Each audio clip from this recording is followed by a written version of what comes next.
Since this is inspired by true events that have happened and continually to happen, we won't be making any jokes. This is the movie called The Hate U Give. The Carters live in Garden Heights, a predominantly black neighborhood.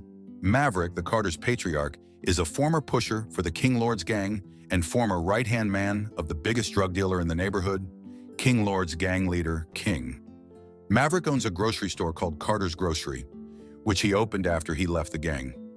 Years ago, Maverick, with his wife Lisa on his side carrying their 1-year-old son Sakani, briefed their then 9-year-old daughter Star and 7, his 10-year-old son with a woman named Isha, on the do's and don'ts when they get pulled over by the cops. He handed them both a copy of the Black Panther 10-point program, which is their Bill of Rights, for them to learn. 7, Star, and Sakani attend Williamson, the predominantly white private school they transferred to after the death of Star's childhood best friend Natasha. On Saturday night, 16-year-old Star attends a house party with her friend Kenya, who is 7's half-sister and Isha's daughter with King. There, Star reunites with her other childhood best friend, Khalil. When Khalil says he's been busy, Star assumes he has joined the gang because he's wearing expensive shoes and earrings. Suddenly, they hear gunshots following a turf war argument.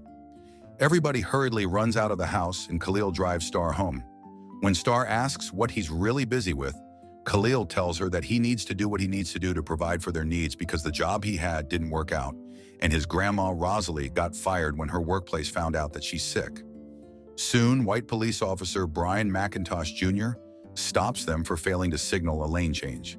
The second Star sees Brian exit his vehicle. She immediately puts her hands on the dashboard, where he can see them just like Maverick instructed, and instructs Khalil to do the same. Despite Star begging Khalil to comply with Brian's orders, Khalil resists, prompting Brian to order him to step out of the car. Star sees that Brian's badge number is 115 and pulls out her phone to record them, but Brian orders her to drop it, so she complies out of fear. While Star is nervously sitting still in the car, Brian asks Khalil, whose hands are on the roof of the car, numerous questions and searches him. After getting Khalil's driver's license, Brian orders him not to move and he returns to his vehicle to run it. Khalil checks on Star, who's frantically searching for her phone, spilling their stuff all over the car. She orders him to return to his position before Brian sees him moving, but he picks up his dark-colored hairbrush and brings it out to brush his hair to tease her. Thinking Khalil is holding a gun, Brian shoots Khalil multiple times, prompting Star to scream in fear and shock. Star runs to Khalil's aid, but Brian handcuffs her and makes her sit on the ground. While Star desperately begs him to help the bleeding Khalil, the frantic Brian calls for backup in an ambulance, saying one suspect is down and one is in custody, and looks for the gun. To Brian's horror, he learns that what he thought was a gun is just a hairbrush. Star keeps assuring Khalil that he's going to be fine, but he dies before the ambulance arrives. At the police station, Star is accompanied by Lisa as Detective Gomez, and Detective Wilkes ask her whether Khalil was involved in the altercation at the party, was drinking at the party, or was selling narcotics. When Lisa points out that they haven't asked Star about the cop, Wilkes tells her that they just want the whole picture, prompting Star to reiterate that 115 killed Khalil. Detective Carlos, Lisa's brother, intervenes and tells Lisa and Star that they can go home. Star is like a daughter to him since he acted as her father figure when Maverick was in jail. Star suffers from PTSD, and the Carters do their best to help her recover. The next day, the Carters and Carlos attend Khalil's wake and talk to Rosalie. Carlos informs Maverick, Lisa, and Star that Brian will be on paid administrative leave, but there will be a full investigation. Oh, so the bitch gets paid vacation?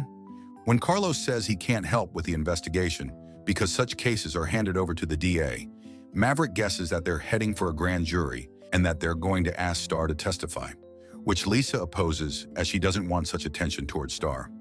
Knowing they don't trust the system, Carlos tells them to trust him. Star then worries about what will happen when the incident gets reported on the news. The incident is kept within the family to avoid attracting attention to Star. However, Star's white friends Haley and Maya and boyfriend Chris, who all attend Williamson, notice that she seems distracted, avoidant, and highly sensitive. When the news says a witness will be called to testify, Kenya tells Star that she's sure that she's the witness because she saw her leave with Khalil that night, and now she's jittery and jumpy. King picks Kenya up and offers to drive Star home, during which he advises Star to just keep going, even if it's difficult to move on from what she has witnessed. When King drops Star off at Carter's grocery, King tells Maverick to keep Star out of trouble.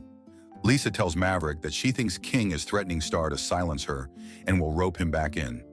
Maverick assures her that King won't because their deal was that he could leave the gang in exchange for him spending 3 years in jail doing King's time. But Lisa demands that they move so they can have a better life and protect Star from the repercussions once the public learns that she is the witness.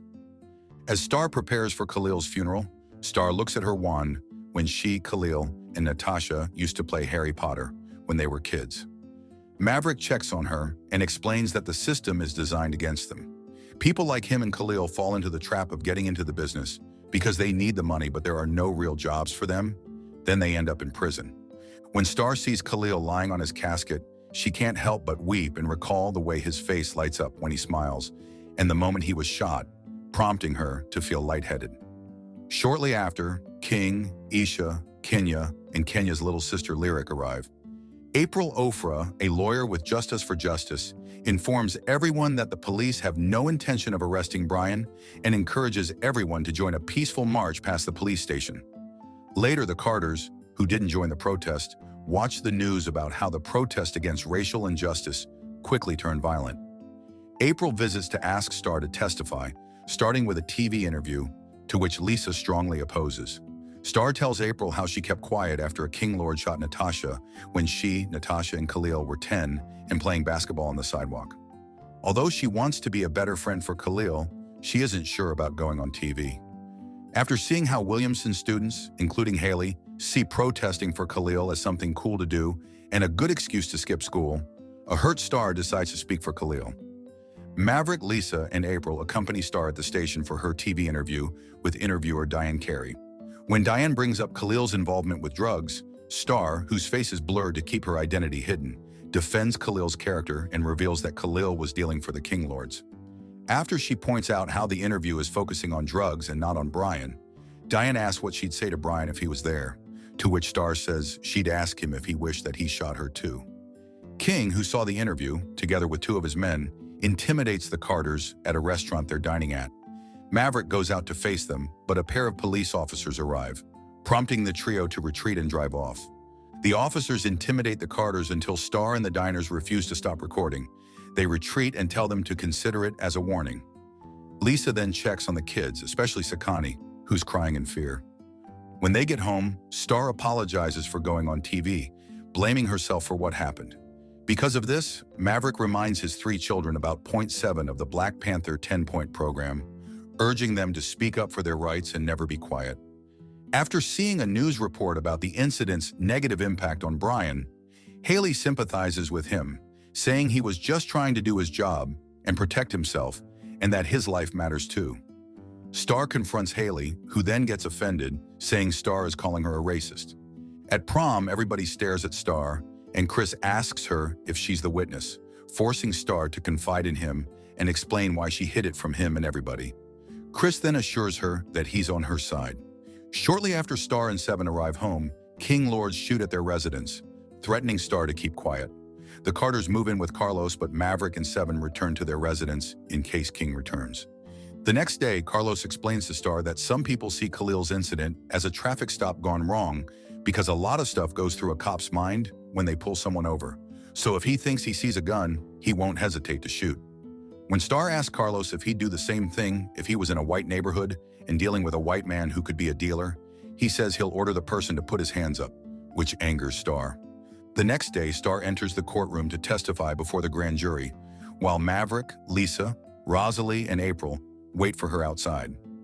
At Williamson, Haley tells Star that Khalil was bound to die either way since he was a drug dealer and that the hairbrush looked like a weapon in his hands. Because of this, Star aggressively swings Haley's hairbrush at Haley like a weapon while ordering her not to move to make her feel how black people feel, causing her to cry. This puts an end to their friendship. Chris then comforts Star, who's crying in anger. After receiving a text from Kenya saying King beat Seven up, Star and Chris drive to Isha's house to take Seven. On their way out, Isha tells Star that Seven took the heat for her snitching and asks her to take Kenya and Lyric with them. King returns and Isha instructs them to leave through the back door. As they drive away, the teens see Garden Heights residents protesting because the grand jury didn't indict Brian. Star asks Chris to take Kenya and Lyric to safety and joins the protest with Seven, revealing herself as the witness. Since they refuse to stop protesting, the police push them back, shoot at them, and throw tear gas. Star, Seven, and 4 other men head to Carter's grocery to get milk to relieve themselves from tear gas pain. After the 4 men leave to bring others milk, King, who's across the store, orders his man to firebomb the store, trapping the siblings. Fortunately, Maverick and the other Garden Heights business owners arrive and rescue them. Carlos, Lisa, and Sakani arrive, and King confronts Maverick. To everyone's horror, Sakani, who has taken Maverick's gun, points the gun at King, who's also about to pull out his gun, tearfully ordering him to leave Maverick alone. Maverick asks Sakani to drop the gun while 2 police officers arrive, who then point their gun at Sakani. Star puts herself in front of Sakani to shield him, prompting Sakani to put the gun down and asks the killings to stop. Soon, everybody speaks up against King, and he gets arrested for setting the store on fire. The Carters finally live peacefully, and Star maintains her relationship with Chris and her friendship with Maya. Before Rosalie cleans out Khalil's room, she allows Star to take what she wants there. Star takes Khalil's wand and puts it in the box where she keeps hers and Natasha's wands. Honoring the memories of her best friends, she promises never to forget and never to be quiet. This was a difficult movie to watch, but a very important one in today's society. Being in Star's position to speak up is terrifying, but necessary in helping change the system. Our society needs to change. Police need to be held accountable. Doctors and nurses are held accountable for negligence and could even lose their license if they did something egregious. However, police have some sort of immunity, and it's tiring. What did you guys think of this one? Subscribe to watch more videos like this.